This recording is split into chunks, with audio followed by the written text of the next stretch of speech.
It looks like we actually do have quorum. So we can get started.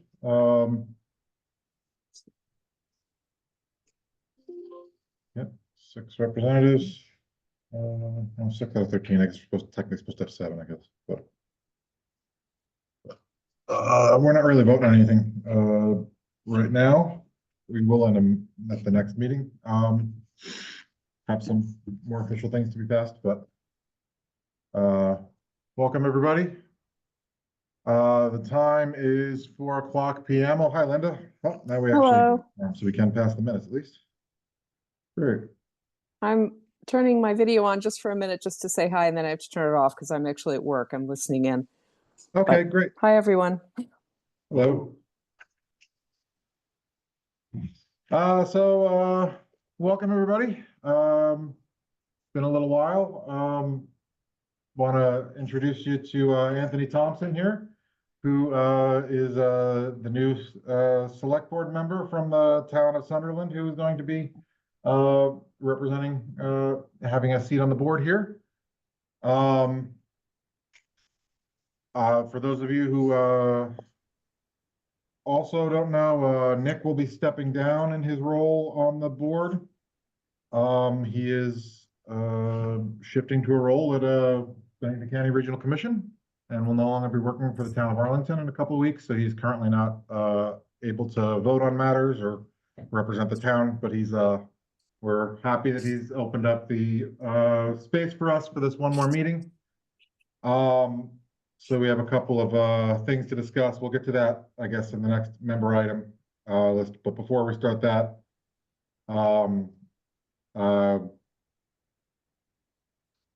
I guess someone who is I guess Stu's the only officer right now on the call. If you want to call the meeting to order, and then I would be glad to call the meeting to order. Great. Maybe we should do for Nick's purposes, we should do some introductions. Sure, absolutely. All right, well, I'll start it and people can just follow along. I'm Stuart Hurd. I am the town manager in Bennington, Vermont, and I'm the treasurer of this organization, if I remember correctly. All right. Hello. Next, Paula.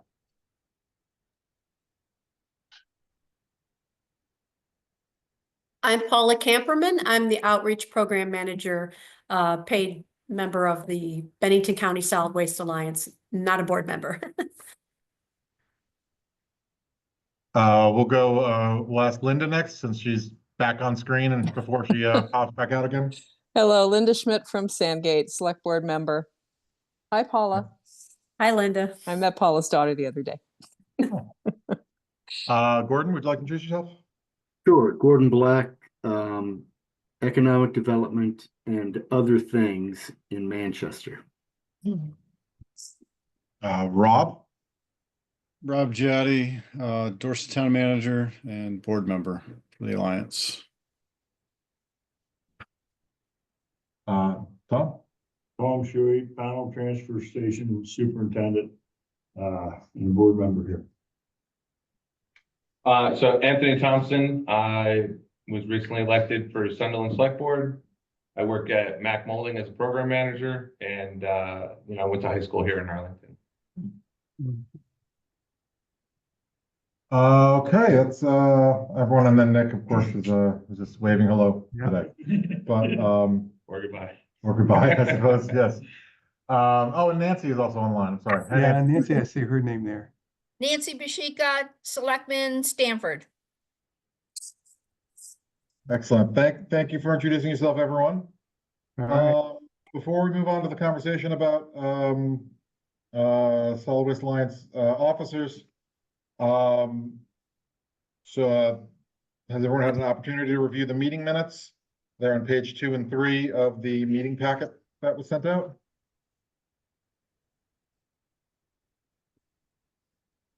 Are there any edits, or would anyone like to make a motion to adopt them? I'll make that motion. Second.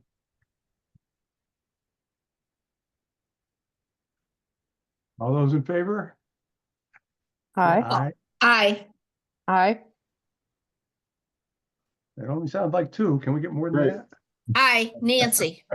Yeah. Aye, thank Linda. you. Oh, so we got at least 3 additional votes, so I think that'll Yeah. do. Brand new members. Excellent. So, first step, I'd like to talk about is, if you go to page 4 of the meeting packet, it just shows you, the section of our interlocal contract that talks about, board officers and selection. So it actually says in April, we're supposed to do this every year. Have just an election to choose a chair, a vice chair, a secretary, and a treasurer. That's a lot of roles. We've mostly just really only had a chair and a treasurer since I've been on the board, at least as far as my understanding goes. But Dixie Zenz, is unfortunately no longer with us to serve as the chair. The main thing is that someone to sign contracts if we end up getting a grant. And also to sort of be the general host of these board meetings. We haven't had too much additional contact. There's a few times where I've had individual meetings with Dixie and individual meetings with Stu over the last couple of years, but that was really focused largely around the development of the hazardous waste facility and when we had just, again, more things to sign and sort of a churn happening. So there hasn't been too much put onto it, but if anyone is interested in, being a more active captain, sort of steering a ship, also is an opportunity to add some additional input into the work that we do here. Just we don't need to discuss this necessarily. We don't necessarily need to. Again, the interlocal contract says we should do it in April. And I've actually proposed for us to have a board meeting next month again. I know that that's really short notice, but we kind of need to anyway because of the solid waste implementation plan and getting everything approved. After we hold a couple of public meetings, we need to have a follow-up vote by this body. So therefore, we can postpone any additional discussion about this if people want to think about potentially serving or if they'd like to step down from an existing officer role. Please feel free to let me know and we'll be happy to figure this out. Again, the secretary's role doesn't, the secretary and the treasurer, whether we end up having people step up to that role or not, we can see, but it would be, I'm sorry, the secretary and the vice chair, whether we have people step into those roles or not. It would be nice to have folks, but again, it's still a fairly limited body, 13 people, 4 officers is a lot, but again, happy to get anyone interested who's willing to continue to work with us that way. So unless anybody has a real drive right now and wants to raise their hand and volunteer, we could probably move on to the next agenda item, but I just wanted to put that out there for everybody and just sort of discuss our current leadership situation. But it looks like we're going to have to wait till April to figure this one out, Scott. All right, so we'll do that then. So we'll table that. We'll put elections onto the next meeting. And hopefully everyone can make it on April 16th or we can talk about that at the end. Specifically when we can make it, but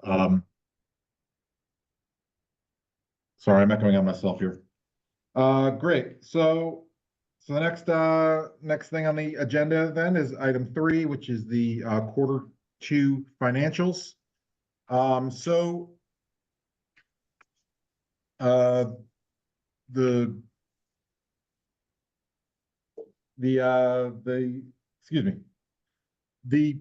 We are running slightly over budget, specifically related to the hazardous waste program. I had some initial looking at these numbers and I crunched them and I went down into some heavier details, which we can discuss those. Those are later on page 7. But overall, our spending is on track in every other category except for really the hazardous waste program. which is just running a slight overrun. I was afraid from my initial calculations that we were going to be closer to $30,000 over, but it looks like at the end of the year, we're going to be closer to, somewhere between 12 and $20,000 over. But the overall, everything else is, again, operating within its expected means. Happy to talk about anything on the expenses income report. If you look at page 6, because of the expected cost increase, I've created an update. So this has your cost allocation by towns. This includes your billing, what you were billed for quarter 1, what we just sent out the bills for quarter 2. And again, for those, for Anthony, who's new here, and to remind everyone else, we operate on a fiscal year budgetary thing. So there's going to be a little bit of, so from July to the end of June is our fiscal year. So quarter 1 is, July, August, September. Quarter 2 is October, November, December. That's how our spending patterns are set out here. So in the first quarter, we spent $80,000. In the second quarter, we spent $87,000. Again, what we anticipate the rest of the spending with an overrun. If you look at the end of the line 6, you guys will not be being charged as much as you were in these first 2 quarters. These were very heavy, front loading a lot of our expenses.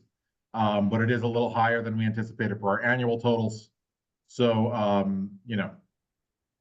please expect probably a bill of approximately about half of what you've been charged for the last 2 quarters, but still a little bit higher than what our total annual budget would normally be. Are there any questions about the charts on either page 5 or page 6 before we move on to the facility report? No. Great. No. So the hazardous waste facility, it's the first full season we've been open. One major thing happened, and we stayed open for 23 weeks, and I was budgeting for less time than that. So that's largely what the cost problem is here. The expectations as far as any kind of charges we're getting from the vendor, nothing like that too much, nothing too out of the ordinary. The fees, I always found to be a little bit unpredictable, but recently I've figured out how to predict them a little bit more. It's largely, there are different fees. Some are setup fees for when they bring a truck. Some are fuel oil fees sometimes, and it depends on the type of waste that we're shipping out. We get charged a freight fee. If something is really difficult to dispose of, sometimes it has to go to an incinerator that meets certain quantities. We've shipped stuff all the way down to Arkansas to be incinerated. So when something ends up going to that degree of distance, then we end up usually getting a freight charge. We have no idea when we're collecting this stuff, or when we're contracting with the vendor, what that's going to be kind of until the invoice comes, which is a little bit sad. But mostly, the things that are predictable are environmental surcharges, which are an industry standard of 25% on top of any disposal costs. Setup fees, again, getting the truck there, getting the people there. And then fuel, and in this case, the fuel fees are, largely the drivers coming back and forth from their main headquarters in Albany. We're paying for that. We're also paying for the hours of the staff members as they travel to and from, that office to our facility every week. Again, I think I counted more towards the 18-week minimum that we are legally required. We actually have a weird mix because 18 weeks is the minimum that we're legally required to be open, but we're also legally required to be open between May and October. So sort of whichever is less. This year, we're also predicting a 21-week schedule. So it'll be a hair less than last year where we did 23 weeks. But we need to have, again, above that 18 weeks in order to make the bridge between October and I'm sorry, May and October, to also meet that part of the statute related to operating a permanent facility.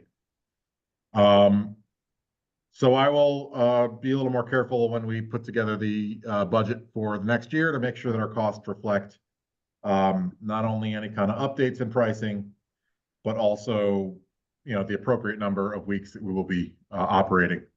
We had a little bit of, I actually did operate, yeah, I think I tacked on, you know, an additional week at the end, an additional week in October at the end because we had so much demand. And whether or not we end up doing that again next year, I guess we'll just sort of see.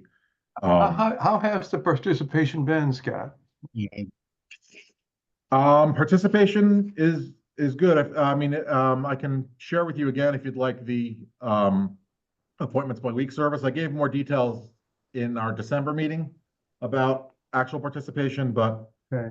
we had 327 households in the 2024 season.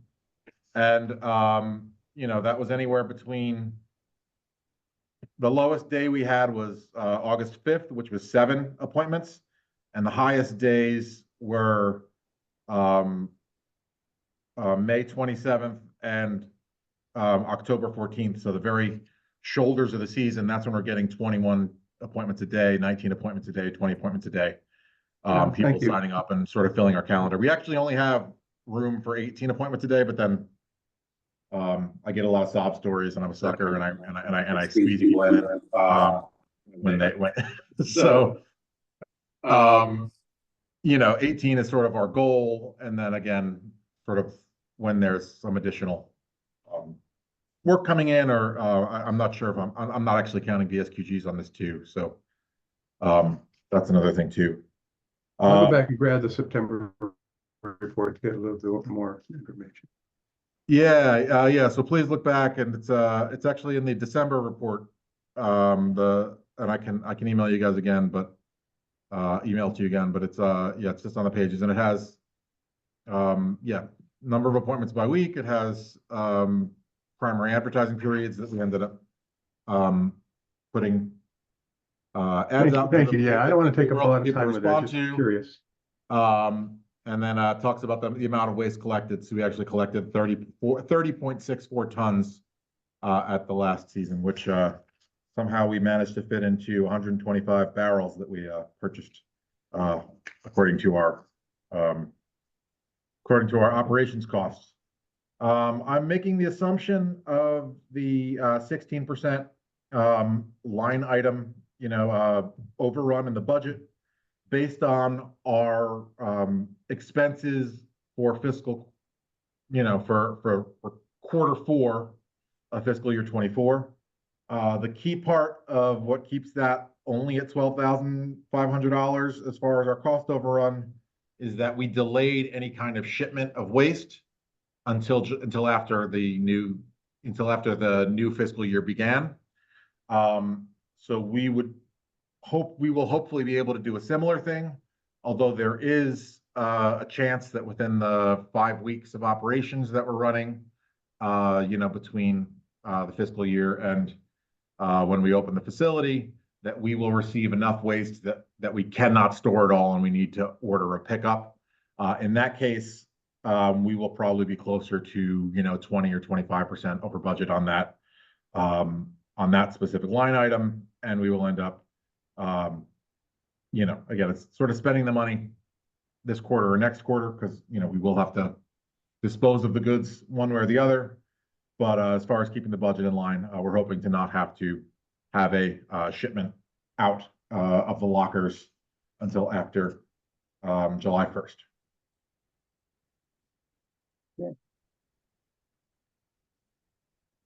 Ask a question? Sure. So if we're closed for most of Q2, I'm just wondering why the expenses are so much higher in that quarter? Yeah, so actually there's a couple of things here. So one is yeah, if you look at the spending, I'll show you. So quarter four, we had no shipments out, right? So the disposal costs are nothing for that. The fees are all fuel oil, et cetera with that. Quarter one, with that's when we started shipping things out. Quarter two, we had multiple shipments in early September, and then again in October to sort of close out the facility, get as much as we could out. And it actually ends up, and this is actually why, one of the reasons why during the last meeting, before I received all of the invoices for quarter two yet had come in. My expectation was that we were going to be within budget, and that was what I reported last at our last quarterly meeting. However, I didn't realize quite the extent of sort of delaying certain types of waste streams. So things that ended up costing a lot more money, just getting rid of gasoline, so we were just we had a big corner of the flammables locker that was just full of gas canisters, and that was a lot of that all had to be bulked into barrels and then shipped out. Certain things like propane cylinders, like fire extinguishers are oddly really expensive. It costs like $150 for us to throw out for us to dispose of a fire extinguisher properly. There's all kinds of things that we sort of were hanging on to and keeping in different segments of the storage locker until we ended up having either a full barrel to ship out at the end of the season, or until the sort of locker was full enough that it demanded us to then ship it out. So, unless somebody comes in with a whole, ton of propane camping, bottles, we're just going to hold on to those until October, until we meet that sort of minimum 90-day. We can only store things for 90 days, EPA regulation guidelines. So we'll just hold on to everything as long as possible, in order to reduce our overall cost for shipping out, because we don't have to pay those setup fees twice. Yeah. And we're going to get charged for, and again, it depends what the product is, but for something like road flares, right? So these are the types of things that sort of hang out until the end. So road flares, if we fill up a 5-gallon bucket and there's 4 in there, or if we put a 5-gallon bucket and there's 12 or 16 in there, we're paying the same price for that 5-gallon bucket of disposal of road flares. So, that's why we do it once as opposed to multiple times during the season, and why the disposal costs are so much higher in quarter two. Quarter three is our final pack out. So we actually didn't end up, again, with that sort of 90-day EPA rules.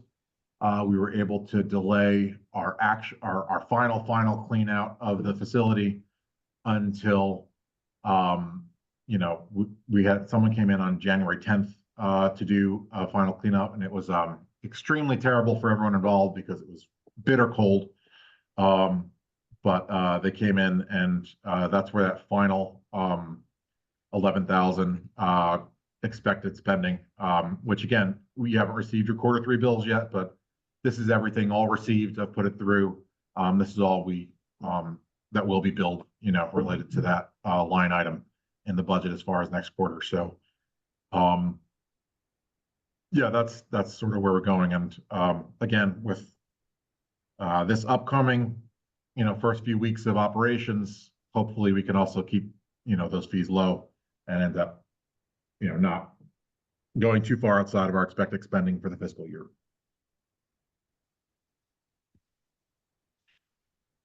Are there any other questions? No. Great. Just again, for anybody too, the VSQG, that's our small business program. It's supposed to be revenue neutral. So we end up charging businesses for their for waste that they come and they drop off for us. I did make some some calculation errors this last year with the VSQG disposals. I was not actually charging them those environmental surcharge fees. So I am going to make sure to do that in the upcoming seasons. So partially we have been, a group like RK Miles comes in, they have a bunch of, what did they bring in last time? Teat dip, like pesticides for, livestock. And we got, a whole pallet of that from them, and we, charged them, it was $975 to dispose of it. But then I didn't charge them the additional 25% fee, and that's something that we're going to have to make sure that I do in the future.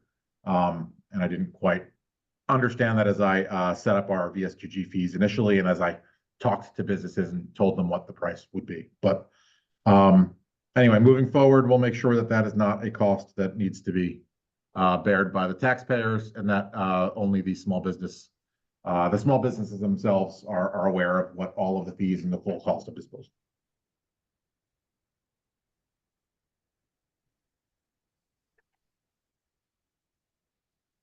Great. Speaking of hazardous waste facilities, so in February, I put out an RFQ. I really just reached out to the industry professionals who work with other solid waste groups across Vermont. I talked to Clean Harbors, I talked to Republic, and I talked to Heritage about this. Republic declined to submit any pricing for us. They said it's a little bit too far of a distance from their headquarters, and they could probably work something out and get us some pricing, but they wanted to work with us next time and asked us to give them a little bit more time, sort of a 3 or 4 month window to sort of put stuff together. Clean Harbors asked for a little bit of an extension related to pricing goes. Again, I was anticipating getting stuff at midnight last night, as was in the initial correspondence I sent them, but nothing came in from them today or last night. We'll see if anything comes in over the next couple of weeks, but the only ones who responded and gave us full pricing were Heritage, who was our current contractor. The pricing was not altogether very different than what we're currently receiving from them under our current contract. But I will review Clean Harbors. I plan on moving forward as if we are working with Heritage. But if a much lower price comes in and someone says that they're going to be able to hop on and start service for us on May 19th when the facility opens, then I see no problem with switching to another company. However, I have found the Clean Harbors has been pretty good to work with, positive, good response rates. The guys sometimes show up, a hair late because they get stuck in Troy traffic coming over here, but otherwise it's okay whether they show up at 9:30 or 9:45. I'm there on site to collect the first couple of guys that come in. So otherwise everything is with their service has been pretty good. And I was and any kind of cost overruns that we talked about earlier, can be attributed much more to their to me miscalculating the number of weeks of service rather than any kind of thing on behalf of the vendor. And in fact, there are two things that about Heritage give them a little bit of a competitive advantage. As I spoke with the other vendors, Heritage only charges that 25% fee on the actual disposal costs. They don't charge it a 25% fee general on top of every invoice. So they're not giving us 25% on top of labor and everything too, which is what Clean Harbors does. They also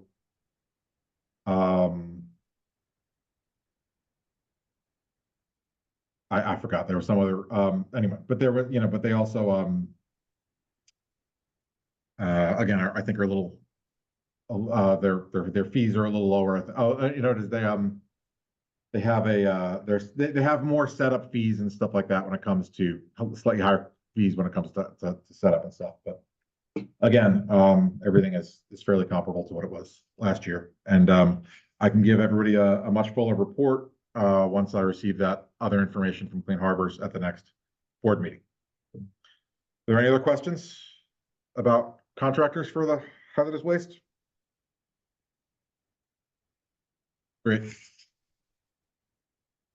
Great. Okay, so next. Yep, great. So the next item on the agenda is the solid waste implementation plan. Is that right? Yes. So every 5 years, the state requires us to update and renew our solid waste implementation plan. This is not like a town plan, where there's a lot of variety in the way it can be put together. It's largely much more similar to sort of like a grant application than it is, what a lot of people who work in town government would think of as a plan document. It's kind of a promise from us as an organization that over the next 5 years, we are going to be meeting the requirements of the state's materials management plan, and that we are going to be executing things on a timeline, specifically related to outreach, Paula's role, outlining how many school visits she needs to do a year, how many business visits she needs to do a year, and then also just updating the state and making sure their records are accurate when it comes to things like the locations of our transfer stations, the locations of things including, where we have all of our apparel impact,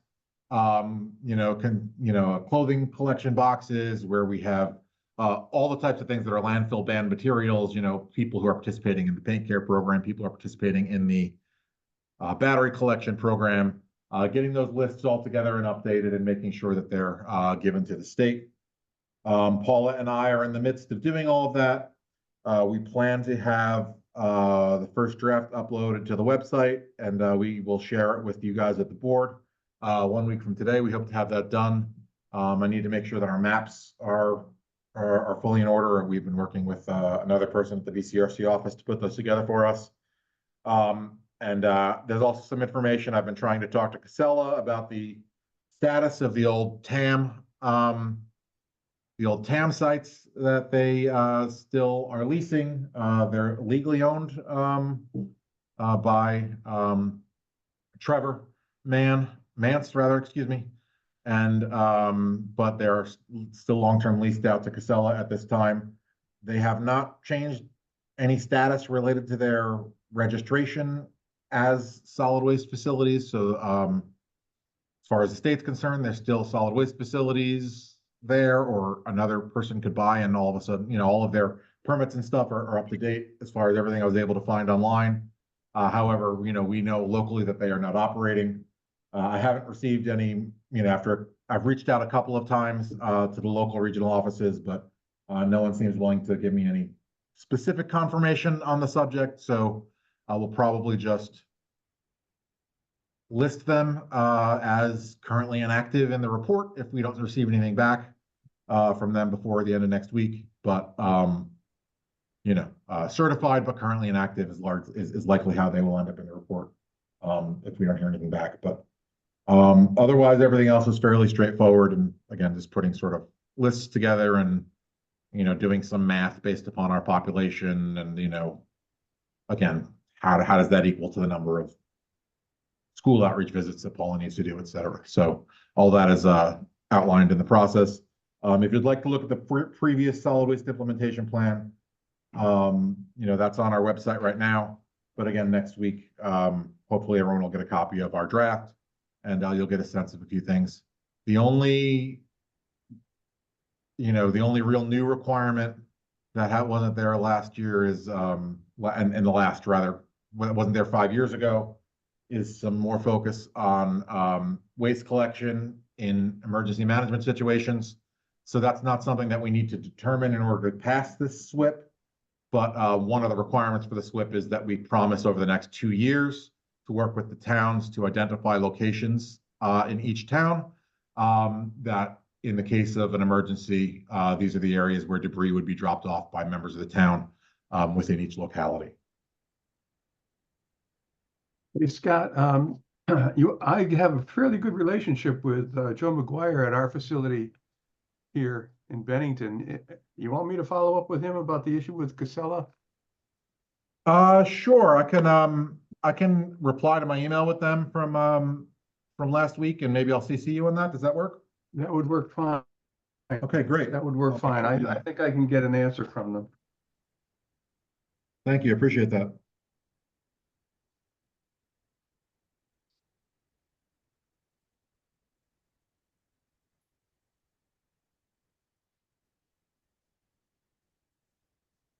Okay, great. So we'll just go over the timeline of the SWIP adoption. So March 26th, like I said, we're going to try to get that draft upload to the website. That'll be a week before our first public meeting.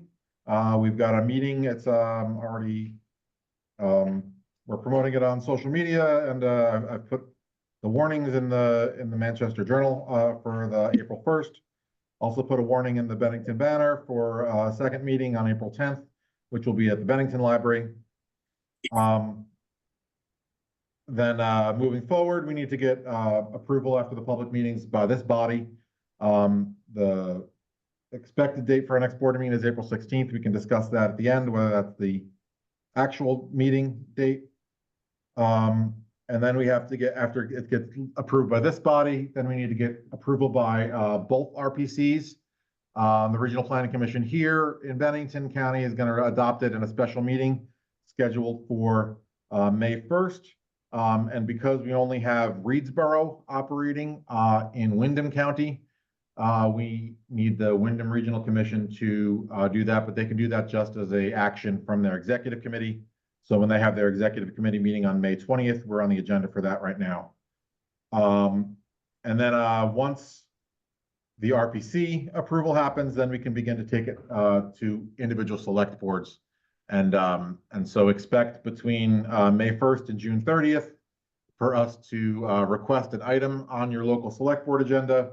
Paula or I will be happy to attend any meetings and explain everything to the select board, introduce ourselves, and tell them about the work that the Solid Waste Alliance is doing and how this document outlines the work that we will be doing over the next 5 years. Final hand in to the state will be after all of the select boards also approve the document, and then that's we will upload that and give that to the state by June 30th.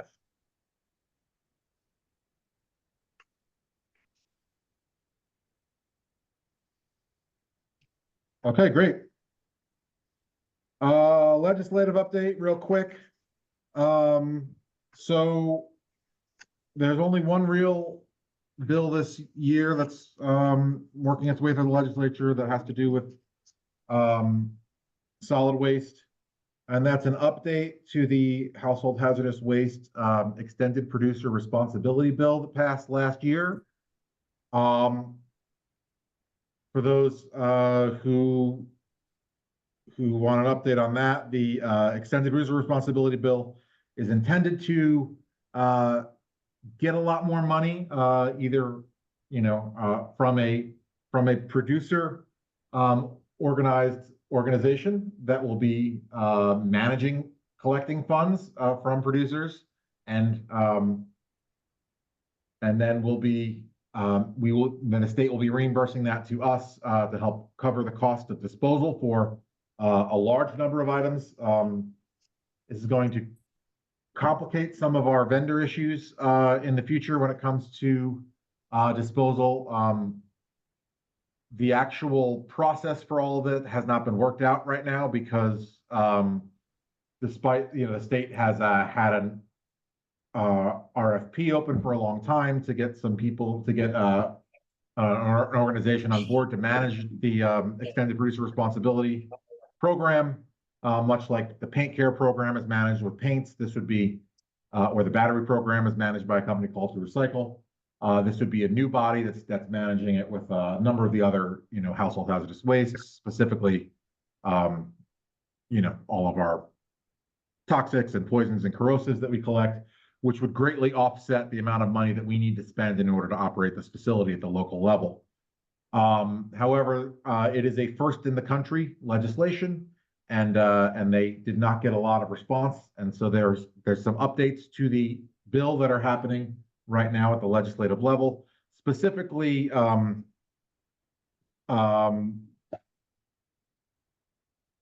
extending the timeline that they can begin this program. So it may not begin next year as planned. It'll, and we're hoping that they'll delay this a whole year in order to make sure everything is squared away and properly organized before it gets going. And then the other thing is there was a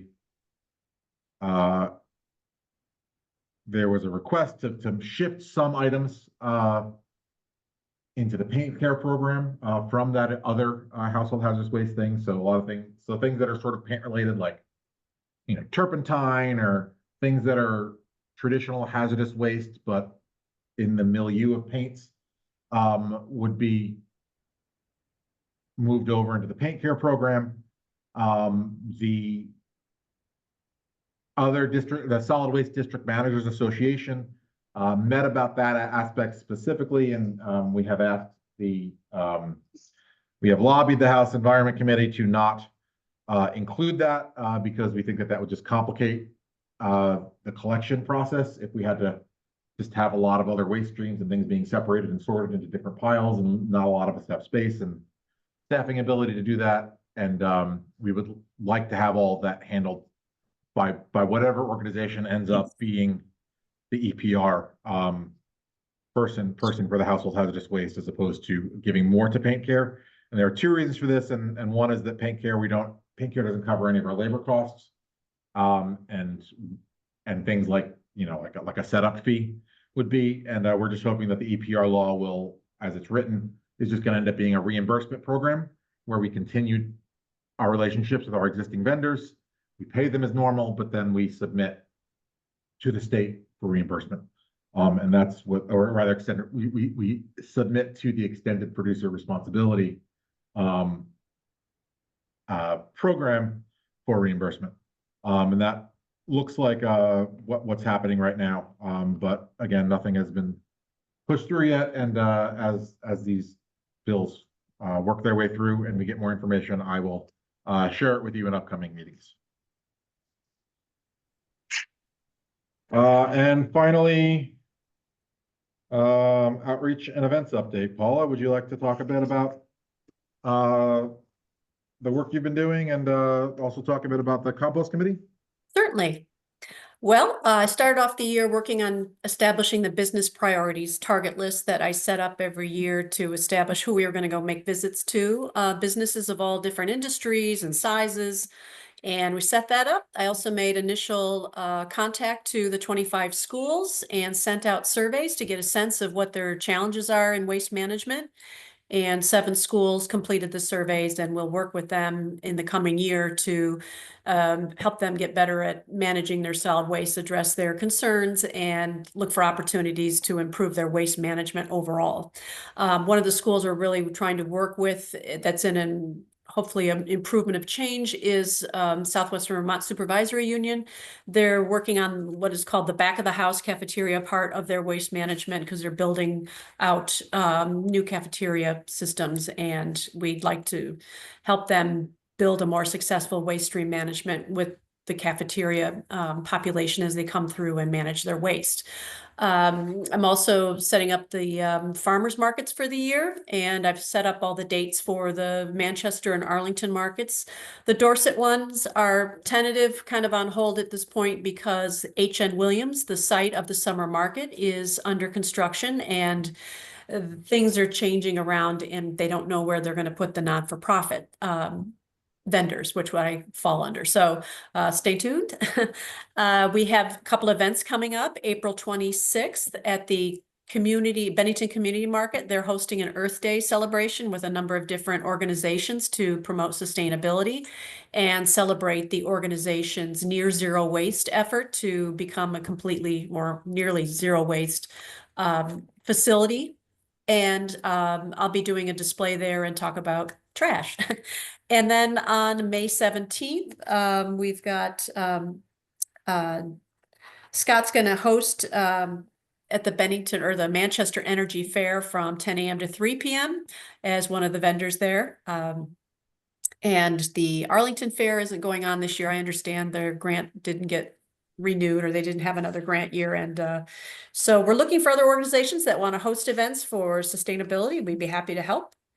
I've also been working on outreach to haulers. That's been kind of an ongoing little project of mine since December, trying to get haulers registered. Haulers, as you know, have to be permitted by the state of Vermont to offer hauling services, whether they be a small guy with just a pickup truck or a fleet of vehicles. They have to be permitted by the state as well as registered in the towns that they provide business services to. I sent out, after initial letters, I sent out 22 letters on February 28th to get the folks that I found that either were permitted but not registered or neither, to try to get them signed up to make sure we know that those folks that are operating in the towns are properly permitted and registered within towns. I see them out on the streets. I just need to get them registered. So if you know of any new ones coming into your town that have recently registered, let me know. I'll try to also check with all the 13 towns in another couple of weeks to see if any new ones have registered, because I would like to get them on our website to help more folks know of the different options they have for the services that are available to them. Thanks. I received those from Nancy just this week, so happy to receive them from anyone else who has them for me. Great. Okay. Aside from providing data for the SWIP, we've been working on collaborations with the compost committee that started up that, you know, we provided support for in a prior meeting. And I did a commercial composting presentation to them a couple Fridays ago with a little pizza party to help folks get up to speed on what commercial composting is like, what the materials are, the standards are for breakdown in a commercial composting facility, so they can help set standards when they do planning with vendor organizers to set parameters of what materials a vendor that is going to provide food, what type of cups, plates, bowls, utensils are going to be used that meet the standard of proper breakdown in a matter of weeks in a facility, but also don't leave behind PFAS chemicals that can't be detected on the material by visual view, but can be detrimental because it never leaves the soil. So right now, Casella does allow at our Long Trail facility in Bennington, where all of our organics waste is delivered to, it allows the use of BPI certified compostable materials. So we're just trying to help everyone that wants to get involved in the evolution of bringing better waste management at events, what the understanding is of what the expectation is at Casella's Long Trail facility. So we talked about that, and that was a real fruitful conversation in which they're setting up their collaboration with the Garlic Town USA planning for their event this year and setting up new standards for their vendors as they get their event details set out.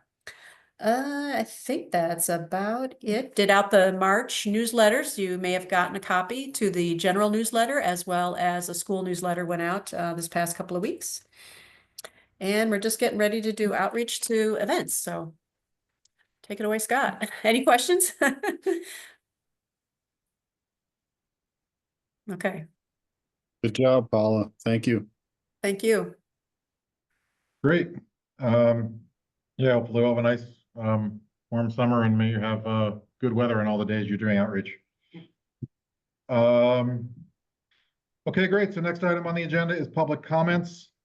No members of the public are on the call or in sight, so we can move past that. And then next thing to talk about is upcoming meetings and events. So like I said, we need to have a meeting to approve the SWIP. And then shortly after that, we'll have to have a quarter four board meeting. Where we talk about something other than the SWIP so probably my thought is what we'll do is on the 16th, we'll do officer elections and then the SWIP. And then, so we're not there too long, we can push to a second meeting, the budget and the contract renewal with Bennington County Regional Commission, which we do every year. Typically at the end of May, or the beginning of June, for another meeting. So happy to get both of those on the agenda now. Again, we have a new a new board member here, and as we're talking about leadership and other things too, I want to say that I continue to have meetings at 4 o'clock on a Wednesday in Arlington specifically because we have traditionally done that. But if there are thoughts on the matter about doing this at a different day or time, obviously, we want to make sure it's available to the most amount of people. This time has seemed to work fairly well. We have not had too much trouble reaching quorum. So I'm inclined to continue to say, Wednesday afternoons work well. What the future of our ability to continue to meet in Arlington is up in the air. At least for right now. Yeah. Until the next administrator is installed, and that's gonna be a couple months. So, So for these 2 meetings, I would plan on being somewhere else. yeah, I've already reserved space for the 16th at the Bennington County Regional Commission in our boardroom office there. And again, obviously meeting for a lot of folks online is a great option. So either way is fine. Does anyone have a problem with the 16th as being the next meeting? 16th works for me. Fine for me. Yeah, I think it's fine. Right. And do we want to talk about the meeting after that on the 16th, or do we want to get the second meeting? Whether that's at the end of May or the beginning of June on the calendar now. Right now, the 21st is open for me, which would be the 3rd Wednesday. Sure, we could do that. Paula will be on vacation during that time period, but I'm We around. can't have I'm that happy to then. lead. We can't have that. We But, can't meet without Paula being here. But I think other than that, that works fine. So is that good for everybody else then? We'll say the 21st is the other solid waste alliance board meeting. Yeah, I think that's fine. Works for me. Great. And so I'll put out calendar alerts for folks and invitations and everything. And I apologize that I have on multiple occasions sent you an all-day invitation instead of a 4 o'clock to 5 o'clock invitation for this board meeting. I will try to be more aware of that in the future.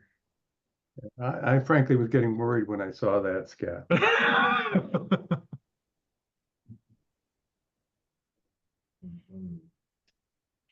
Great. All right, well, thank you, everybody. Can we get a motion to adjourn? No, could I ask a couple questions? Sure, Nancy. Yeah. go ahead. Yes. Recently after town meeting, someone asked, do we have to have a recycling trash pickup in our town? Could we just say do away with it and let people go on their own and have their own dumpsters and their own pickup? Is that So- allowed by the state? Yes, there are a couple of ways you can go about doing that. Typically, what a town does is they enter into a partnership agreement with a neighboring town. So, Sandgate does not have a facility, but they are able to use the Sunderland and Dorset facilities because they are part of the iSwap program. Again, Woodford does not have a facility, but they have an agreement with the town of Bennington that Woodford residents can use the Bennington facility. Okay. That is the typical way that most towns do this. But occasionally, a town can choose not to operate a facility altogether. That's much rarer. Rupert is the only town in our district that does not have that. And it's something that I don't think I think the state allows because of population size. So I would have to double check as far as Stamford, whether they also meet that requirement. But again, so those are your sort of two general options. Yeah, sort of. Wouldn't we still have to have, wouldn't we And you still might be able have to to have, enter, go ahead. wouldn't we still have to have a SWIP plan and join with the Alliance to Well, yeah, you provide? still, well, yeah, so Rupert is also part of our alliance, even though that they, Yeah. yeah, so you still need to have all the requirements to meet the materials management plan, Yep. which is what we do here at the Solid Waste Alliance, to help the towns like you not have to worry about that administrative burden on top of Right. on top of everything else that you're dealing with on the small scale there. So,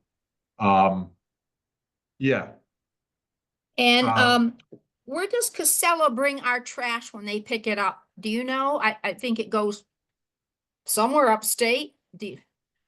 Is it burned? So there's a facility down in somewhere near Hudson, New York, where a lot of waste is burned from our region. And sometimes it is brought up to the Coventry landfill. But it kind of depends on fuel costs and where things are, going from the company that week or month, or sort of whatever Yeah. the economics make the most sense. We're kind of in a border region. I feel like the majority of the time are waste that is not being recycled or diverted from the landfill. I feel the majority of the time it goes to the incinerator because of geographical convenience Okay. and cost issues. Brattleboro, because they're on the highway, that's going up, to Coventry. Whereas, we don't have an interstate or anything near here. So I believe the path of least resistance tends to be the incinerator in New York State. In Coventry, that's the landfill, but I thought it was going to be closed. No. They've been threatening to close it for a number of years, okay. but there is no replacement for it. And there is still capacity, so they're continuing to operate it. One of the reasons why the state continues to expand things like our household hazardous waste laws and other diversion laws is to try to preserve as much space in there as possible. Right. Okay. Sorry, those were just two of my questions. No need to apologize. Very All right. reasonable questions. And if you'd like, if you're interested in if the town is seriously thinking about, taking the transfer station, off of your services that you provide to the members of the town, I'd be happy to meet with the select board and discuss what that would look like and do a little additional research to let you know, again, sort of what you qualify for and what your options might be. That's I a don't- thought. I'll bring it up. I'll Yeah. bring it up at our meeting, but I'm I not sure if it's don't- possible for you to enter into a relationship with an out-of-state transfer station. Like, I don't know if your folks could legally drive their waste to North Adams because that's out of state but I'll also look into that too. I think that was one of the problems we had when one of our haulers was taking our trash to Pittsfield, Mass, that it wasn't allowed to be burned down there because it was out of state. Well, they don't That's burn what- anything down there now anyhow. That's No, all. they don't burn there. They don't burn anymore at Covanta. So, But I was talking Anyway. with sellers today and they were saying about taking stuff to Springfield, Mass. So I'm not sure what they were talking about on that one. But yeah, we had a meeting this morning.